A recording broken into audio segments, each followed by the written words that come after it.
Jadi beliau ini Abbas sesibuk-sibuknya itu masih berpikir investasi. Saya boleh sibuk nggak dapat semua hadis Nabi, tapi anak saya mesti mendapatkan yang luput dari saya. Saya boleh nggak mendapatkan semua Quran, tapi anak saya mesti ada yang jadi ahli Quran. Cara berpikirnya siapa yang akan menjadi kebanggaan di akhirat nanti? Di dunia itu semu dunia itu. Jadi sementara aja, nggak pasti sifatnya. Perbedaan status sosial itu hanya istilah-istilah yang disematkan manusia saja. Ini kaya, ini miskin, ya kan?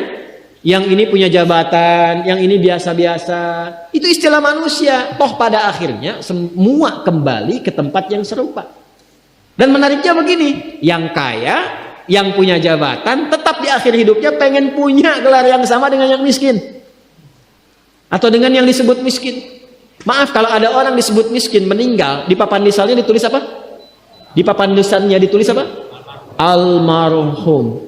Yang kaya juga kan pengen sama disebut almarhum. Iya kan? Tuh. Jadi nggak ada bedanya setelah berpulang itu. Perbedaan itu hanya di amal saja. Itu poinnya. Maka kalau ada yang mengharapkan orang tua cita-cita membanggakan anak di dunia, boleh-boleh saja, tapi patut diingat itu sementara. Anda silahkan sekarang sekolahkan setinggi-tingginya, S1, S2, S3, S4, kerupuk 3, silahkan. Mau dalam negeri, luar negeri, mau di Nagreg, mau di California, mau di Chicago, di Chicago, di Singaparna, Singapura, silahkan. Itu pilihan. Tapi saya cuma mau katakan begini, itu sementara. Dan persaingannya tidak istimewa. Karena janganpun Anda yang beriman, yang belum beriman pun bisa melakukan itu. Apa yang dikira yang hebat matematika itu anak Anda saja. Anak orang lain pun bisa. Halo? Apa Anda kira yang jago fisika itu anak Anda saja yang beriman? Yang belum beriman pun bisa. Ya. Jadi perlombaannya itu rata semua. Dan gak ada yang istimewa. Saya kadang-kadang bingung ya, kenapa sih yang di dunia itu terlalu diistimewakan gitu? Mengistimewakan yang hilang itu gak ada kerjaan. Mengagungkan yang hancur, yang sifatnya fana, rasanya biasa. Apa yang mau dibanggakan sih? Dan yang paling menarik tuh begini, ketika meninggal, gelarnya pengen sama dengan yang dianggap ringan atau rendah status sosialnya itu. Tadi kalau orang miskin meninggal gelarnya apa? Ternyata yang kaya pun pengen sama almarhum juga. Kalau rakyat yang meninggal di papan nisannya ditulis apa? Almarhum. Ternyata pejabat juga pengen begitu, sama juga. Saya belum pernah dengar nanti kalau saya meninggal tulis gelarnya almaun ya. Gak ada. Tetap almarhum juga. Jelas ya? Nah, maka yang dipikirkan itu perlombaan yang sejati itu begini. Perlombaan yang sejati itu adalah perlombaan untuk kehidupan yang abadi yang nggak fana lagi. Jadi kalau pada saat itu unggul selamanya karena nggak ada kematian lagi setelah itu. Itu yang dimaksudkan hadis Nabi. Kalaulah ada dunia ini punya nilai walaupun itu hanya bagian dari satu sayap nyamuk saja, ya, tentu tidak akan pernah Allah memberikan itu semua kepada orang-orang yang ingkar kepadanya. Karena kalau diberikan nggak adil di situ. Ya. Karena itu sifatnya fana, ujian saja. Pada akhirnya kembali. Nah, Abbas itu mampu membaca itu. Ini kehidupan sejak di zaman jahiliyah loh. Awas ya. Jadi risalah Islam itu membimbing pengikutnya, umatnya untuk berpikir lebih cerdas. Ini visioner. Makanya jadi muslim itu mesti cerdas. Beriman itu membuat Anda lebih pintar. Saya tanya begini ya, maaf ya. Sekali lagi mohon maafkan saya kalau perumpamaan ini kurang menyenangkan. Kalau ada yang abadi dengan yang sementara, Anda pilih yang mana? Masa? Sholat itu untuk yang abadi atau yang sementara? Abadi. Baik. Mobil itu untuk yang abadi atau yang sementara? Pilih yang abadi apa sementara?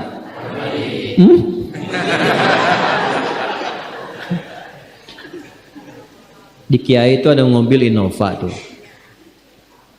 Siapa yang besok memilih tidak sholat subuh? Pilihannya pilih Innova atau pilih sholat subuh? Yakin.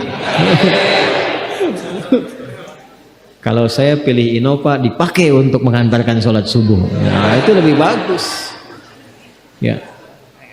Jangan dipotong sampai situ ya. Ya bisa aja kita pilih Avanza, bisa pilih Ferrari, bisa pilih Pajero ya. Awas yang punya mobil Innova, Anda potong, royalti kena. Paham? Abbas itu begitu. Anak saya mesti dipanggil di akhirat dan semua penduduk langit dan bumi menyimak itu semua. Diviralkannya di akhirat. Viral dunia itu sementara, internetnya diputus gak viral lagi.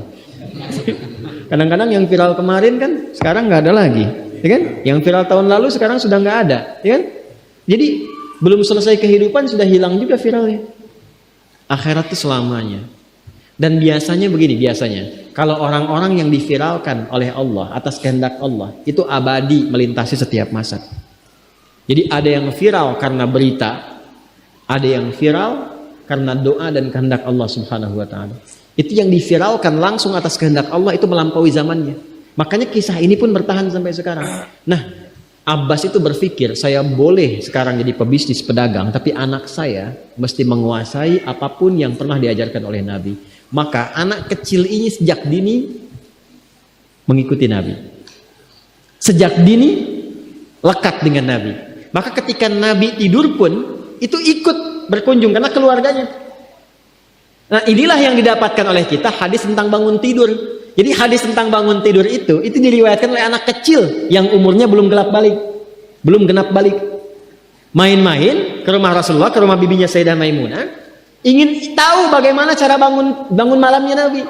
Itu diikutin sampai dilihat gimana bangunnya. Duduk dulu, kata beliau, duduk dulu. Kemudian mengusap dengan bagian tangan yang diduga bersih untuk menghilangkan bekas ngantuknya. Setelah itu membaca khawatimah surah Ali Imran. Kemudian thumma dhahaba ila syanin mu'allaq, ke tempat tertutup, fatawadda, itu kan? Nah, itu ada semua rangkaiannya, itu ditemukan nanti di hadis riwayat Abu Daud, di Sunan Abu Daud.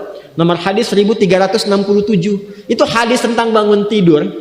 Ya, cara bangun tidur sampai sholat malam. Masih ingat teman-teman kalau kita bermakmum begini dan ada imam satu dan sudah pasti satu imam? Ya kan? Makmum berapa? Satu boleh? Boleh. Dua boleh? Tiga boleh? Empat boleh? Jadi imam berapa? Makmum? Empat. Laki-laki imam makmum? Imam, baik, bagus ya.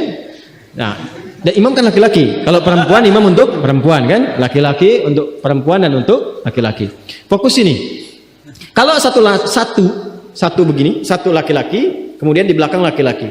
Ini kan posisinya boleh sejajar kan? Ya kan? Yang imam ini, makmum ini kan? Tadinya di belakang, tarik begini sejajar. Ini yang meriwayatkan anak kecil yang belum balik itu. Itu riwayat Ibnu Abbas. Satu paket. Termasuk sholat, kemarin kan kita tarawih kan? Sholat malam. Yang dua rakaat itu kan? Ya, sholat malam yang sampai 11 itu, tambah khafifatain 2. Itu riwayatnya ini. Yang sholat tahajud malam yang 11 rakaat, tambah khafifatain 2. Itu riwayatnya ini. Tutup dengan witir 1 rakaat. Itu anak kecil yang meriwayatkan. Dan tahukah Anda, sepeninggal Nabi SAW, Abbas bapaknya ini hafal 200 hadis, anaknya Abdullah hafal 2000 hadis. Jadi gitu caranya. Anda di sini ada yang diplomat, yang di kantor, yang taruhlah berdagang misalnya, ibu rumah tangga, ya, dan sebagainya. Boleh, nggak apa-apa. Saat ini kita mungkin belum maksimal. Tapi jangan biarkan ada satu di antara anak keluarga kita yang tidak jadi kebanggaan di akhirat. Tolong ya. Tolong pulang dari sini dilihat. Anak Allah titipkan kepada saya berapa anak. Tolong siapkan jadi kebanggaan akhirat. Satu aja jadi ahli Quran. Untuk pelita di rumah tuh. Penghilang kesedihan, penghilang kegelisahan, mendatangkan semangat. Itu demi Allah saya katakan, gak ada yang paling indah kecuali saat ayah pulang ke rumah. Tiba kemudian dia melihat anaknya yang kecil sedang murajaah. Amma yatasaalun. Bahkan surat yang bapaknya sendiri belum hafal. Jangankan pulang ke rumah, Anda sedang mau rapat, dikirimi video anak Anda 3 tahun membaca surah Al-Ikhlas. Itu hati tenang. Itulah Quran. Itulah Quran. Maka belajar dari Ibnu Abbas ini, apa yang terjadi ketika orang tua mampu memfasilitasi anaknya demikian, sekalipun orang tuanya tidak mencapai apa yang diraih oleh anak, tapi orang tua mewarisi setiap pahala yang dihasilkan dari anak itu. Karena itulah setiap hadis yang diriwayatkan oleh Abdullah kecil ini, Ibnu Abbas, maka semua doa tersambung bukan hanya untuk beliau, tapi juga untuk keluarganya, untuk orang tuanya. Karena itu kalimatnya bukan radhiyallahu ta'ala anhu, tapi anhuma, untuk Abdullah dan bapaknya.